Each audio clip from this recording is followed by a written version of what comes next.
আগে হয়তো মাথা গরম হতো, খারাপ লাগতো, 3 দিন কথা বললাম না, 4 দিন কথা বললাম না, 1 সপ্তাহ কথা বললাম না, রেগে গিয়ে।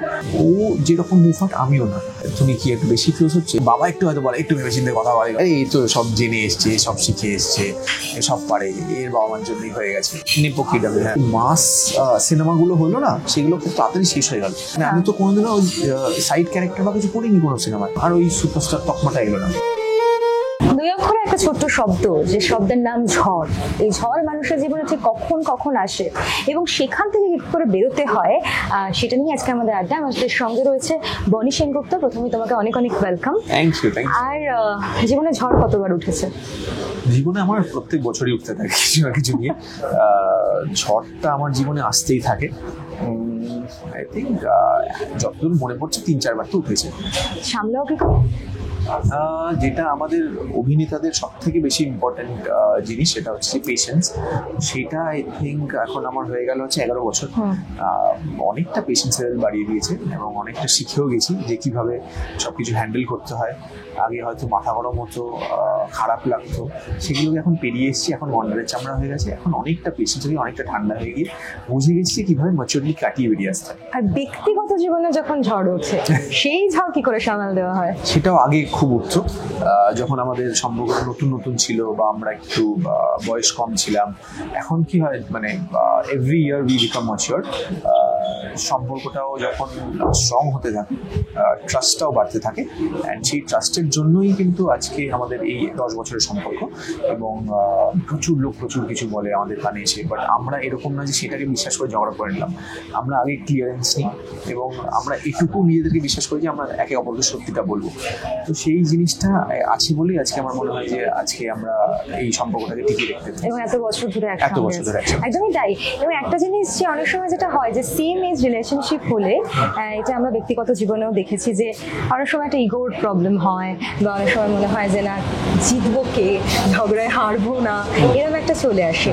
এইটা কি তারকাদেরও হয়? তারকা দম্পতি বা তারকা জুটিদেরও হয়?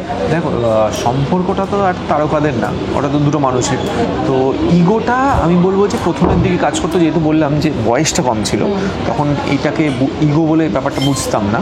তো তখন মনে হতো যে না, আমি ঠিক এরকম একটা ব্যাপার। বাট সেটাকে আই থিঙ্ক এখন আমরা কাটিয়ে ফেলেছি। এখন দুজনের মধ্যেই সেই প্রবলেমটা নেই। ওর যদি মনে হয় যে ও বেশি কিছু বলে ফেলেছে, ও নিজে এসে সরি বলে। আমার যদি মনে হয় আমি কিছু ভুল বলে ফেলেছি, সেটা আমি নিজে গিয়ে সরি বলি, দিয়ে মিটিয়ে নিই আমরা।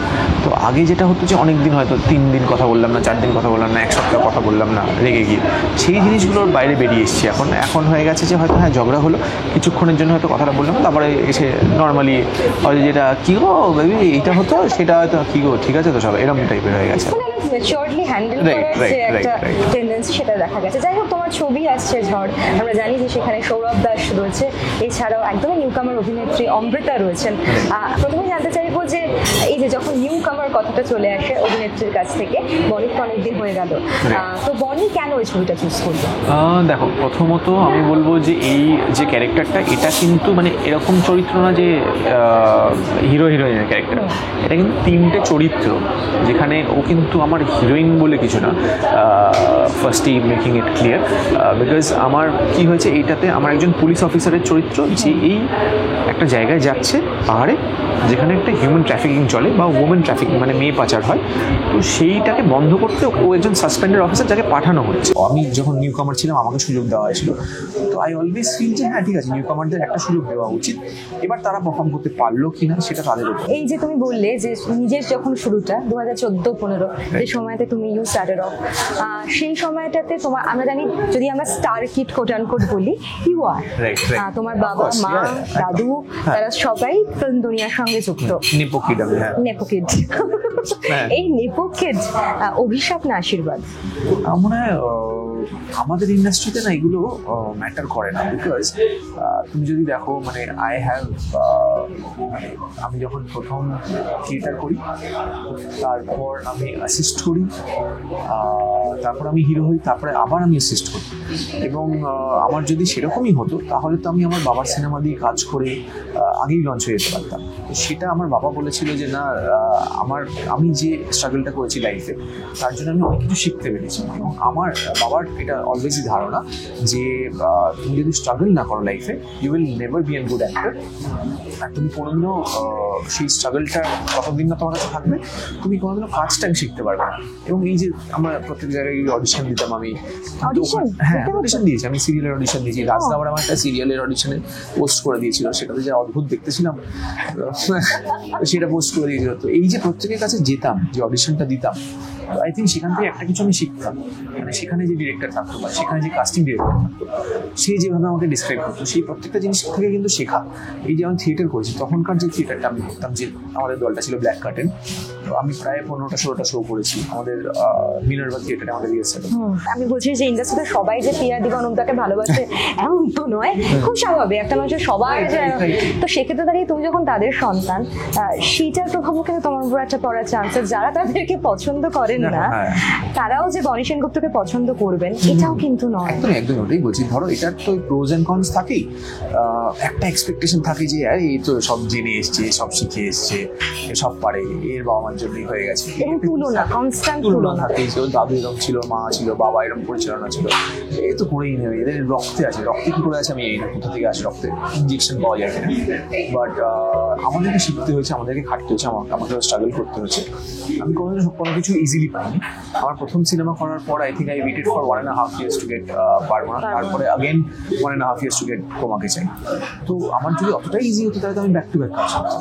আমি ওই সময়টা কথাই বলছি, আমার মনে আছে যে সেই সময়তে পারবো না বা পরপর রোমান্টিক ছবিগুলো ভীষণ ভীষণ হিট, স্পেশালি গানগুলো এখনো ট্রেন্ড হয়, সব কলেজ গোয়ার্স আর স্কুল গোয়ার্সরা গাইছে রোমান্টিক একটা হিরো দিয়ে ইউ স্টার্টেড অফ। তারপর কি তারপরে আমাদের যেটা হয় যে ধরো এক একটা এরা আসে, আমাদের যে সময় আমাদের এরাটা শুরু হয়েছিল ওই সময় না আমরা সময়টা খুব কম পেয়েছি। মানে যে মাস সিনেমাগুলো হলো না, সেগুলো খুব তাড়াতাড়ি শেষ হয়ে গেল। ওই সময় একটু শিহিদার ঘরানার সিনেমা, কৌশিকদার ঘরানার সিনেমা, একটু অন্য ধারার সিনেমা, সেগুলো ঢুকে গেল। সেইগুলোর জন্য আমাদের কি হলো, কমার্শিয়াল সিনেমা যেহেতু দেখছি যে সব একই রকম, তো এবার দেখছি এই তো সেই বিদেশি চলে যাচ্ছে নাচছে, এই তো সেই মারামারি করছে হিরো, তাহলে তো এইগুলোকে একটু দেখি, তো এগুলো একটু বেশি ইন্টারেস্টিং লাগছে, তো সেই দিকটা ঢুকে গেল।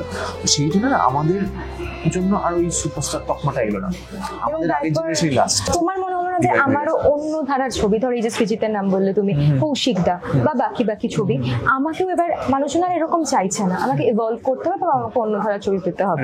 সেক্ষেত্রে দাঁড়িয়ে মানে বনি সেনগুপ্ত কি করলো, মানে তার ভূমিকাটা কি হলো? দেখো আমরা অভিনেতারা basically we get characters, it is on us to choose. আমরা চুজ করতে পারি, বাট আগেন তোমাকে তো ডিরেক্টর আর প্রডিউসারকে তোমাকে সেই চরিত্রটা দিতে হবে যে এটা একটা অন্য ধরনের চরিত্র, তুমি এটা করে দেখো, তোমার ভালো লাগবে।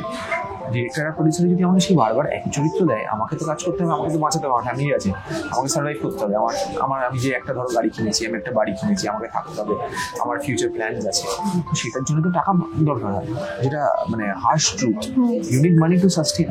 তো সেই টাকাটার জন্য তো আমাকে কাজ করতে হবে, সেটা আমাকে করতে হয়। এবং আমাকে যতক্ষণ না সেই সুযোগটা দেওয়া হচ্ছে, এই যে শিবুদা কৌশানীকে যে সুযোগটা দিল, একদম অন্য ধরনের একটা চরিত্রে, যেটা কেউ ভাবতে পারে, সবসময় গ্ল্যামারাস রোলে প্লেস করা হতো, এবং বি গ্ল্যামারাস রোলে যে কাজ করতে পারে সেটা দেখার পর কিন্তু ওখানে আরো 4টে সিনেমার কাজ আসছে এখন।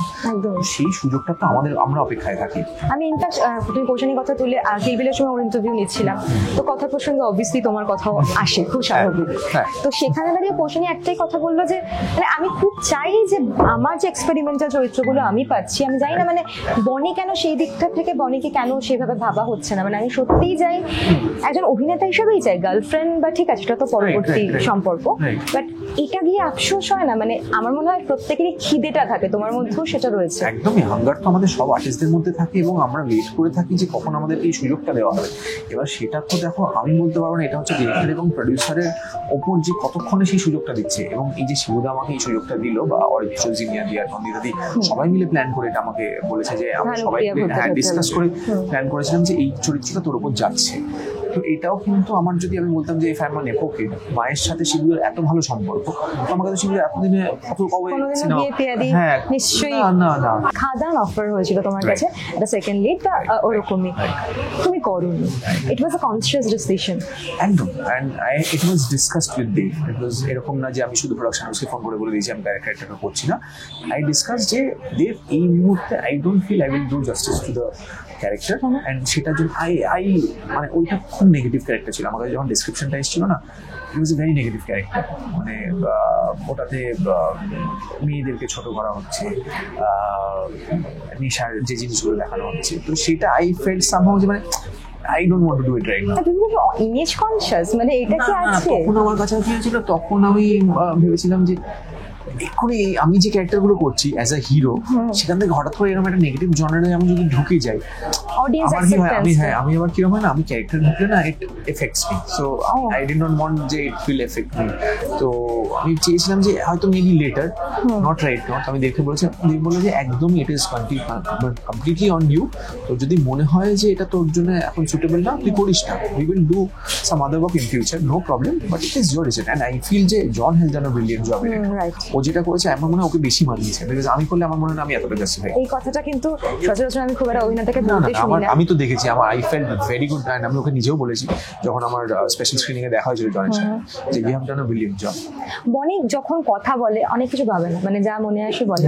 এবং এই কিছুদিন আগে, কিছু মাস আগেই আমার মনে আছে যে সময়টা একটু ট্রাবল যাচ্ছিল তোমার ব্যক্তিগত জীবনে আছেন, আমরা জানি যে কি হয়েছিল, let's not discuss about it. তোমাকে ডাকা হয়েছিল এবং তারপর তুমি একটা জায়গায় বলেছিলে যে লিডিং হিরো, সেই সেগমেন্টটা, এন্ড দেন সিরিয়াল নিয়ে কিছু একটা সমস্যা হয়েছিল। মানে হতে থাকে এবং কোথাও গিয়ে একটা নেগেটিভ ইম্প্যাক্ট তৈরি হয়। এই যে না ভেবে বলা, এটা কতটা, মানে এখন এটা কতটা সচেতন হয়েছো? দেখো, এখন তো আরেকটা জিনিস যেটা হয়ে গেছে হচ্ছে যে মানে একটা কথা তুমি যেটা বলো সেটাকে হাইলাইট করার জন্য বা সেটাকে রিল কাটার জন্য সেটাকে এখন অন্যরকম ভাবে প্লেস করা হয়।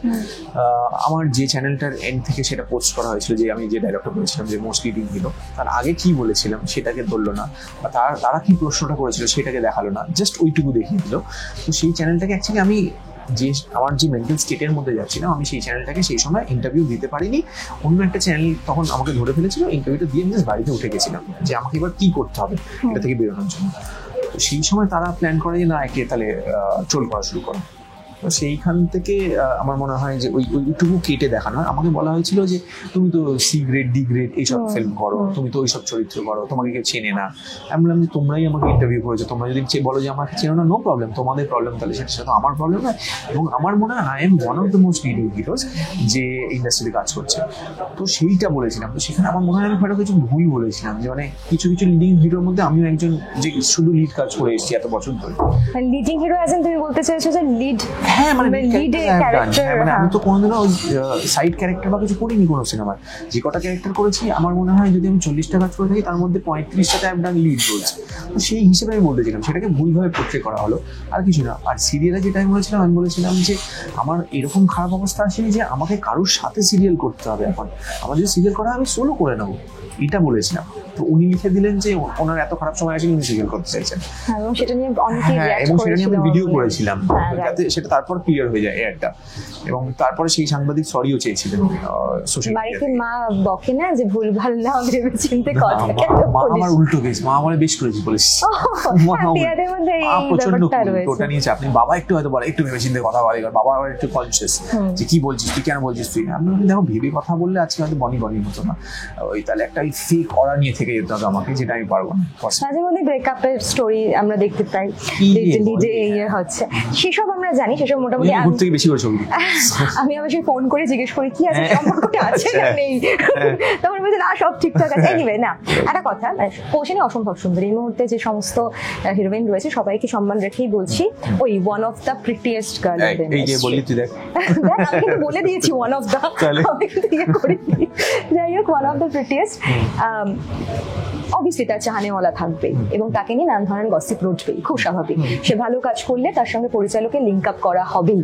ইনসিকিউর লাগে না, বিকজ আমি জানি, কারণ আমি যাদের সাথে ওঠে তাদের ক্যারেক্টারিস্টিক্সগুলোও জানি এবং ওর ক্যারেক্টারিস্টিক্সটাও আমি জানি। বিকজ ওকে তো আমি জবের থেকে দেখছি বা ওকে যেভাবে দেখছি, ওর এই শুটিংয়ের বাইরেটাও আমি জানি। মানে এটা অন্য কেউ হলে হয়তো আমি বিশ্বাস করতাম, বাট এটা উষানির নামে আসলে আমি বিশ্বাসী না। বিকজ ও যেভাবে আমার সামনে ফোনের লোকেদের ঝেড়ে দেয়, ও যেভাবে ডিরেক্ট, মানে আমি বলছি এরকম যে বড় প্রডিউসাররাও অনেক সময় ফোন করে আমার সামনে বলেছে আছে থাক না, কি আছে তুমি মাঝে মাঝে দেখা করো, তাদেরকে পর্যন্ত ঝেড়ে দিয়েছে এবং তাদের সংস্থা থেকে বেরিয়ে এসছে। মানে I respect that decision of us. So আমি এইটাকে অলওয়েজ রেসপেক্ট করি যে মানে ও যেরকম মুভমেন্ট আমিও না। তো সেই জিনিসটা আমার প্লাস পয়েন্ট যে ও এতটা মুভমেন্ট, ও এতটা ক্লিয়ার বলতে পারে, কাউকে ভয় পায় না, সেটা 1 নম্বর কেউ হোক কি সে একদম নিচের কেউ হোক, ও কিন্তু দুজনকে ইকুয়ালি যদি কেউ খারাপ বলে ঝেড়ে দেয়। ও তো কেন ইনসিকিউর হয়? হ্যাঁ মাঝে মাঝে হয়। তুমি কি একটু বেশি ক্লোজ হচ্ছে, এই হচ্ছে এরকম ব্যাপার হচ্ছে নাকি? হ্যাঁ এটা হয়। এটা হচ্ছে নাকি? কোনটা? আমি ক্লোজ টোজ হচ্ছে নাকি? না আমি ওই মানে ওই হয়তো যা হয় কনসিয়াস থাকি না আমি, হয়তো তোর সাথে একটা কাঁধে হাত দিয়ে ছবি তুলি। এসব পাবলিক মেনে নেবে না, তারা কিন্তু বনি কৌশানি ছাড়া অন্য কাউকে একদম ভাবতেই পারে না। বকই থাকবে, কোনোদিনও কোবো হবে না ওটা। আর ডেস্টিনেশন ওয়েটিংটা কি আছে? প্ল্যানটা কি অন আছে? ওই জন্যই একটুখানি এখন হোল্ডে রেখেছি। বিকজ দেখো ডেস্টিনেশন প্ল্যানিং করতে গেলে 1 বছর থেকে 8 মাস টাইম লাগবে। সো সেই জন্য ওই গ্যাপটা এখন I don't want her to take, because she is right now in her golden period. I feel again relaunch হয়েছে, so I think she should do various characters. ওর আর অনেক চরিত্র এখন এক্সপ্লোর করা বাকি আছে। ও আগে কাজ করুক, ওর একটা জায়গা করে নিক। তারপর I think she is already being called the Tolly princess, so টলিউডের প্রিন্সেস বলা হচ্ছে। সো আই থিঙ্ক ও আরও নাম করুক, সেই জায়গাটাতে যাক যেখানে ওর মনে হয় যে এবার আমার ফাইনালি আমার গাঠবন্ধন করে নেওয়া উচিত। This is very sweet and we should get more men like you, যারা কিনা এরকম সাপোর্টিভ। I always support. আমার এরকম কোনো তাড়া নেই যে করতেই হবে, এর মধ্যে বেবি করে নিতে হবে, এর মধ্যে আমাদের বিয়ে হতেই হবে, ওর তোমার ক্যারিয়ার দেখবো না, এসব আমার এসব কিছু নেই। I always support carriers because I have been into this industry since childhood, and আমি দেখেছি কিভাবে মাও কাজ করেছে, বাবাও কাজ করেছে, দাদুও কাজ করেছে, মামাও কাজ করেছে। সো আই নো যে মানে মেয়েদের কাছে এটা কতটা ডিফিকাল্ট হয়। মানে এটা যতই যাই বলে একটা জিনিস আসে, এ বাবা ওর সাথে বিয়ে করে না, যা আমার ক্রাশ ছিল ওটা গেছে, যা সিনেমা দেখবো না, এটা একটা হয়, এটা আছে, এটা এখনো আছে। So I don't want her to lose that charm. যোগীর সঙ্গে ইন্টারভিউ দিতে হলে একটা গেম খেলতে হয়, সেটা কিছুই না, আমি কিছু সিচুয়েশন দেবো, সেই সিচুয়েশনের সাপেক্ষে তোমাকে বলতে হবে যে এই মুহূর্তে সেই ঘটনাটা, মানে সেই সিচুয়েশনটা শুনলে কোন ঘটনার কথা মাথায় পপ আপ করছে। কিছু বুঝলি না, আমি বুঝতে পেরেছি। লেটস স্টার্ট, শুরু করি, you will get to know. প্রথম সিচুয়েশন ইজ আনন্দে কেঁদে ফেলেছিলাম। এইটা বললে বনির মাথায় কোন সিচুয়েশনটা পপ আপ করে, কোন ঘটনার কথা মনে আসে? আনন্দে কেঁদে ফেলেছিলাম, আনন্দে কেঁদেছি আমি ফার্স্ট টাইম আই থিঙ্ক যখন নবীনাথে বরবাদের হাউসফুল হয় এবং মনিদা আমাকে বলেছিল যে তুই বুঝবি যে তুই স্টার হয়েছিস কি করে, তুই আমার সাথে আয় বলে আমার হাত ধরে নিয়ে গিয়ে নবীনের বাইরে আমাকে ছেড়ে দিয়েছিলেন। দেয়ার ওয়াজ আ মাস ক্রাউড যারা আমাকে নিয়ে বনি করেছিলেন। And that time I actually মানে I was smiling and crying at the same time. So আমার এখনো বুঝলাম যাচ্ছে সেটার কথা ভাবলে। সো দ্যাট টাইম মানে আমার ফার্স্ট ফিল্মে যে ওই সাকসেসটা পাচ্ছি, নবীনার বাইরে এরকম লোক জমছে, আমি কোনোদিন জানতাম না, সেই জিনিসগুলো পাওয়া। কারণ সিনেমাটা করার সময় তখন তো আমি নতুন, বুঝতে পারছি না কি হয়, কিভাবে কি হয়, হ্যান্ডেল করতে হয় সবকিছু। তো ওইটা পাওয়ার পর আমার মনে হচ্ছিল লোকের আমার কাছে কতটা এক্সপেকটেশন বেড়ে গেল। সেকেন্ড সিচুয়েশন হচ্ছে ক্ষমা করতে পারিনি। ক্ষমা করতে পারিনি, আমি আবার এটাতে খুব খারাপ, আমি সবাইকে ক্ষমা করে দিই। এটাও তো ঠিক না, সবাইকে ক্ষমা করে দেওয়া তো। হ্যাঁ মানে ক্ষমা করতে পারিনি, ক্ষমা করতে পারিনি তাদের হয়তো মেবি যারা মানে আমাকে নিয়ে স্পেসিফিক্যালি খারাপ কথা পোস্ট করে তাদের নিজের জায়গাকে ভালো করার চেষ্টা করেছে, তাদেরকে হয়তো এরকম কিছু কিছু সিচুয়েশনস হয়েছে যেখানে আমাকে নিয়ে জোর করে খারাপ লিখে তারা তাদের নামটাকে হাইপ করেছে। ফার্স্ট সিচুয়েশন, তোমার এই গানের লাইন ধরে পারবো না আমি ছাড়তে, অবভিয়াসলি কৌশানীর কথাই সবার আগে মাথায় আসে। অ্যান্ড আফটার পারবো না আমি ছাড়তে থেকে আই থিঙ্ক বনি became more popular, Shibu became more popular. And আমরা এখনও গ্রাম বাংলায় যখন শো করতে যাই আমাদের কিন্তু শিবু আর অপু বলেই ডাকে। ইভেন আফটার বহুরূপী পিএমসি কৌশানী যখন আমাকে কিছুদিন আগে শো হয়ে গেছিল, আমাকে বলেছে যে এখনো আমাকে বলছে যে অপু এসছে, শিবু আসেনি। Oh my God. তো এটার পরেও যে ওই সিনেমাটাকেই সবাই মনে রাখছে, so that is I think magical to us, and ওখান থেকে আমাদের journey start. So obviously Koushani. Well, very good answer. First situation, অপমানিত হয়েছিলাম। অপমানিত হয়েছিলাম যেটা আমি বলছিলাম যে আমি অডিশন দিতাম, তো একটা অডিশন এরকম ছিল যেখানে আমি ফাইনাল স্টেজে গিয়ে I had to say no to a project সিরিয়ালের, বিকজ আমি অ্যাকচুয়ালি তখন ফিল করেছিলাম যে আমি সিনেমা দিয়ে শুরু করব, আমি সিরিয়াল দিয়ে শুরু করবো না। তখন নিজের মধ্যে একটা আসে না যে না সিনেমাটা দিয়ে স্টার্ট করবো, একটা অন্যরকমভাবে আমি নিজেকে ফেস করতে পারবো, সো আই উইল ওয়েট এরকমভাবে বলে আমি এক জায়গা থেকে বেরিয়ে আসতে গেছিলাম। এবং সেখানে আমাকে ডেকে সবার সামনে মানে অপমান করা ছিল, রীতিমতো গালাগাল করা হয়েছিল, বাবা মা তুলে গালা, তারা জানতো না আমার বাবা মাকে, প্লিজ আমি কাউকে বলে দিতাম না যে আমি পার ছেলে, আমি র্যান্ডম চলে যেতাম, তো যা তা করে গালাগাল করা হয়েছিল। এবং তারা কিন্তু এখনো সিরিয়াল করছে, তারা কিন্তু একটা বড় সংস্থা সিরিয়ালে, তো তারা করেছিল এটা আমার সাথে। এখন মজা লাগে না, মনে হয় না কলার তুলে বলি দেখ কেমন লাগে। এখন তারাই আমাকে তাদের সিরিয়ালে অফার করেছিল, আমি না করে দিয়েছি, বেশ হচ্ছে। বাড়াবাড়ি করেছি একটু, ঠিক আছে। Last but not the least, বুঝলাম আমি অ্যাডাল্ট হয়েছি। I think after the situation যেটা আমার সাথে হলো, ইডি সিচুয়েশন, সেটার পর, বিকজ ওটাকে যেভাবে আমি ম্যাচিওরলি হ্যান্ডেল করেছিলাম, আমি আমার চয়েসেস নিয়েছিলাম, বাবা মার থেকে ডেফিনেটলি সব কিছু শুনেছিলাম, but everything what I did was my choice. Koushani also shed এটা তুমি হ্যান্ডেল করো, এটার মধ্যে আমি ঢুকতে চাই না, তোমার যেটা মনে হচ্ছে ঠিক তুমি সেটা করো। So I think that was the time when I felt যে হ্যাঁ I have become an adult, and the way I have tactfully handled everything, and যেটাকে ওটাকে না বাড়তে দিয়ে শেষ করে দেওয়া ব্যাপারটাকে, ম্যাটারটাকে, যেটাকে তখন হাইপ করায়নি অত। যখন আমার উপর কেসটা হলো তখন হাইপ করা হয়েছিল, যখন আমি কেসটাকে রিজলভ করে দিলাম সেটাকে অতটা হাইপ করেনি আর তখন লোকজন। এখন ইটস সেটেলড, মানে অল গুড। হ্যাঁ, মানে এটা আমার দোষ ছিল না, সো আমি চাইনি যে এটা আমার নামে চলতে থাকুক, I finish it off. Thank you so much Moni, thank you so much for your time. Camera সৌম্যদীপের সঙ্গে বিহঙ্গী, দ্য ওয়াল, কলকাতা। বিনোদনের সব খবর জানতে চোখ রাখুন দ্য ওয়াল এন্টারটেনমেন্টে।